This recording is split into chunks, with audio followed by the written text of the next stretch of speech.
Alright lads, so for our third video of the day, let's talk about the upcoming Limit Breaker quest. This of course is starting on the 1st of May, and this one is what we do get during end of year, maybe sometimes during the anniversary, where it's essentially a beginner's Limit Breaker quest. So with that, if we do go ahead and scroll down right now, I believe normally Limit Breaker quest is active to only players that have reached rank 50.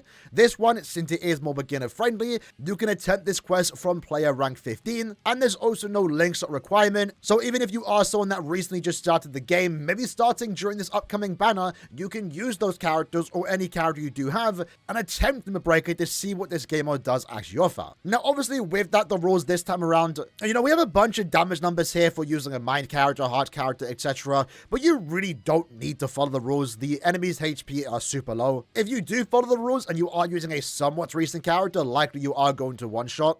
But keep in mind, this one, like the other beginner Limit Breaker quest, you only have 2 minutes, so you can really only do so much, and using the fastest characters are going to be important to get all the reward. But the rewards in general should be easy to obtain. And this time around, they do state that we are getting link swap potions, super link swap potions in particular, spirit orbs, and also transcendence points.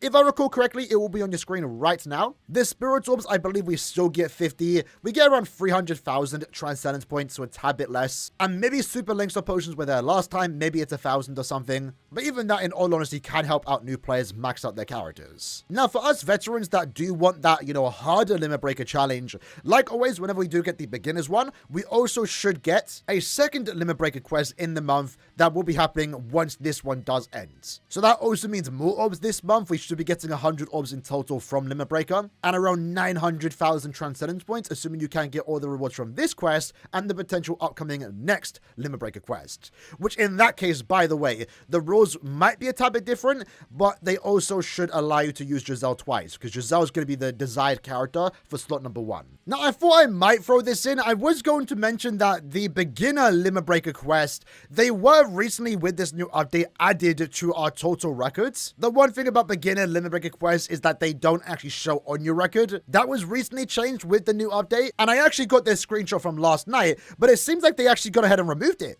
with this new update that we got today. Maybe I guess it was a mistake, which is a tad bit unfortunate. I wouldn't have mind it being on our record, especially because me personally, I did get the rainbow badge. But maybe, to be honest, that's also probably for the best. But yeah, if we go ahead and look at some of the best characters to use, judging by the rules that they want us to fulfill, again, keep in mind, not that big of a deal in this particular quest. Definitely will be in the second Limit Breaker quest. But if you do want to meet the requirements, let's look at what we can actually use. So, slot 1 wants to bring a mind character that is a Sniper Killer, and also melee based. So in this case, if you do not pull the new Giselle, 8th Anniversary White is going to be your next best character, which to be fair is the character that is a bit more widely available to a certain extent. He was available during the 8th Anniversary banner and also the 9th Anniversary banner, so likely you do have him and he's going to be a great character with that.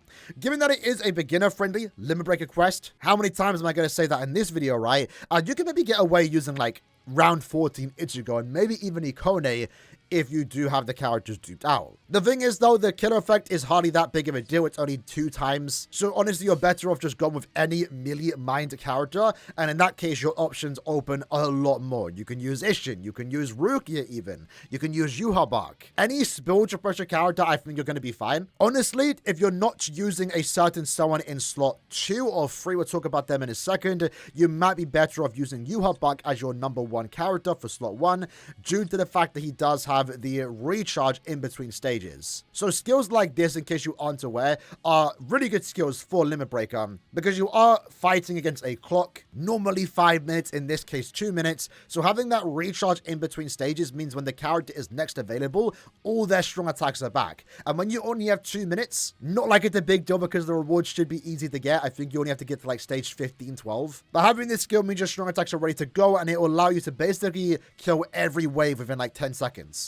Or every room within 10 seconds. So yeah, Yuha is going to likely be a really good character despite him not having killer, because right now it's not a big deal. But I guess if you do pull Giselle, maybe use her there. She of course is going to be really good. I think if you are lacking White and also Yuha, and also don't have Giselle, your next best character probably is going to be Rukia and also Ishin. And honestly, both of those characters are going to be perfectly fine. If for some reason you want to use a mind range character, you can do that. Not like there's that many good mind range characters, but maybe if you want to build a team with just like female Quincy's or something like that, you can use Menina, you can use Candice.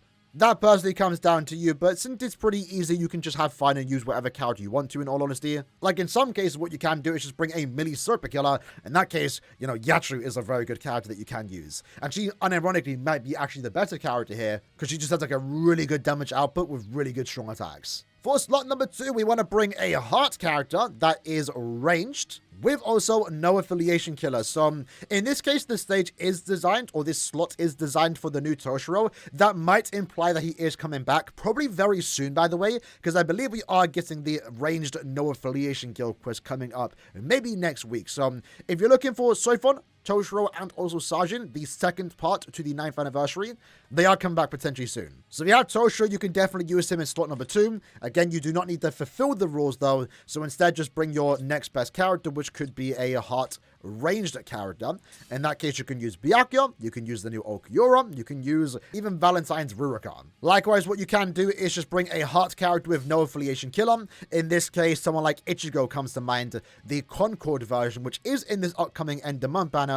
He wouldn't even be bad to use, to be honest. However, what you might want to do, in all honesty, is ignore the no affiliation killer, ignore the range damage bonus, and just bring this character right here. This Ichigo has such a high damage output that he probably doesn't even need any of the bonuses, especially with that EX skill that does, you know, increase his spiritual pressure boost. But the main reason why you might want to use this character is similar to why you might want to use Soifon potentially in slot 3, and that is because this character gives you recharge for your entire team. Like we mentioned with Yuhabak, a limit breaker quest like this that only has 2 minutes, you want to just get in and out for each individual room, and after this character defeats 40 enemies, all your characters, next time they are available, their strong attacks will be available. And if you're using a good character in slot 1 and 3 to make up for it, this might let you reach the stage 20 plus, if you really want to, you know, strive and just try and get as far as you possibly can. Also, most importantly, Ichigo does give you an extra soul bomb, so that basically allows you to nuke through one stage. So me personally, I'm probably going to use Giselle in slot 1, assuming I do get her, and then I'm also probably going to use Ichigo in slot 2, just for the recharge in between stages, just for the soul bomb. And then slot 3 wants to bring a power holo killer. Is there anyone recent? I guess Mugetsu. So if you want to use Mugetsu in slot 3, definitely can do that. You could use Osayama, maybe even 5th anniversary Ichigo. But Mugetsu's a really good character. Really fun character too with the strong attack kit that he does have. So he likely will be my slot 3 character. And does that also mean that this character is also returning sometime soon when this Limit Breaker quest is active? Potentially. Is he going to get his own Brave Fest banner? Maybe. Would I even recommend summoning on that? No, because hopefully the plan is that he will be featured during the upcoming 10th anniversary part 1. But yeah, really cool that we can use Mugetsu in that slot. And I'm not entirely sure, I should probably check this myself, but I'm going to assume maybe the rules this time around will also be the same going into our second Limit Breaker quest, where it's going to be more difficult, where in that case, your best team is going to be Giselle in slot 1, slot 2, you can use Hollow Bankai Toshiro, and then slot 3, you're still going to use Mugetsu. If you don't have this Ichigo in slot number 2, and you still want to get the recharge in between stages, what you can do is just bring Soifon in slot number 3, there she is. She'll boost the team, she'll provide the recharge in between stages, and that might let you clear a tad bit faster, but again, no one should really be struggling on any of these unless you are really new. And if you are, then you're maybe more inclined to try and follow the rules, but in general, you can bring any character you want. Like I said, for me, I'm going to use Giselle, I'm going to use Ichigo, and I'm going to use Mugetsu. But this stage in particular, you can honestly just bring any character you want, anyone with no affiliation killer. So you can bring the Shinji, you can bring Oetsu even, maybe even Yuha in slot number 3. Any no affiliation killer is going to work in slot 3, to be honest. So yeah, pretty cool stuff. Nice to see another beginner-friendly Limit Breaker quest. I really like the idea of it. It lets new players attempt this mode that is otherwise maybe, you know, locked for them because it's more endgame content, requiring you to max out some really good characters. But even for us veterans that do actually like what Limit Breaker has to offer, you know, we get to do that easy one at the start of the month, and then in the middle of the month, we get to do the more difficult one, and also get double the reward. So in total, if we do get a second one, we are getting 100 orbs from this month, and also 900,000 Transcendence points, which I can definitely make use of. Either way, hope you liked and enjoyed the video. See you guys next time. Take care, and peace.